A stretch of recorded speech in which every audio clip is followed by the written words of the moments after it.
Alors, vous savez qu'actuellement je fais un peu de la biographie, de l'astrobiographie. Et je vais vous parler aujourd'hui d'Emmanuel Macron, de sa biographie.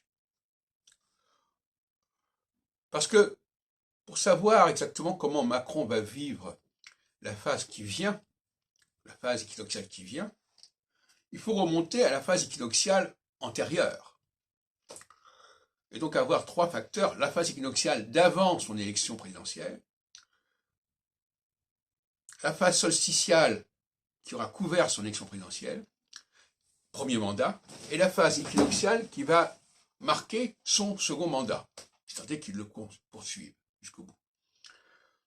Et je constate que dans les années 2008-2015, c'est-à-dire 2015 justement, c'est le début d'une phase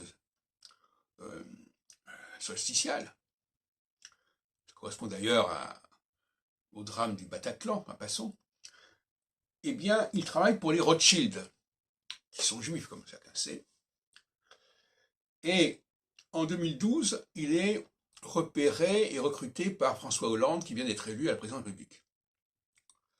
Donc c'est une phase très faste pour lui, la phase équinoxiale.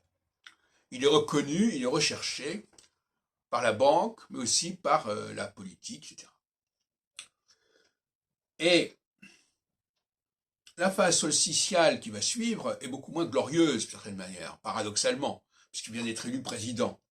Mais finalement, l'affaire Benalla n'est pas très glorieuse, l'histoire des gilets jaunes ne l'est pas tellement, le traitement au départ de la Covid n'a pas été extraordinaire non plus, avec l'histoire des masques était une mascarade, c'est le cas de le dire. Et donc, c'est une période qui ne lui est pas très favorable, ce qui veut dire qu'il serait plutôt équinoxial que solsticial, d'après les modèles que j'ai développés ces derniers temps.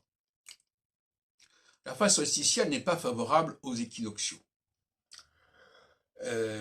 D'ailleurs, Macron s'est embarrassé d'un Premier ministre qui avait une certaine autorité, puisqu'il était quand même représentant, d'une certaine manière, d'un parti politique qui était celui des Républicains, Édouard Philippe. Et donc, Macron n'a pas pu se mettre véritablement en avant comme il aurait pu le faire, et il n'a pas pu non plus être apprécié comme il l'avait été à la phase précédente. Et par conséquent, on peut raisonnablement penser que la phase qui vient, qui est en train de s'ouvrir dans les quelques jours qui viennent, et qui va durer 7 ans, enfin le mandat lui est de 5 ans, va lui être beaucoup plus favorable que le premier mandat. Il va prendre des initiatives, il va faire preuve d'autorité, d'inventivité, de créativité, comme on l'avait pu l'apprécier chez Rothschild, notamment à partir de 2008, qui est le début d'une phase équinoxiale.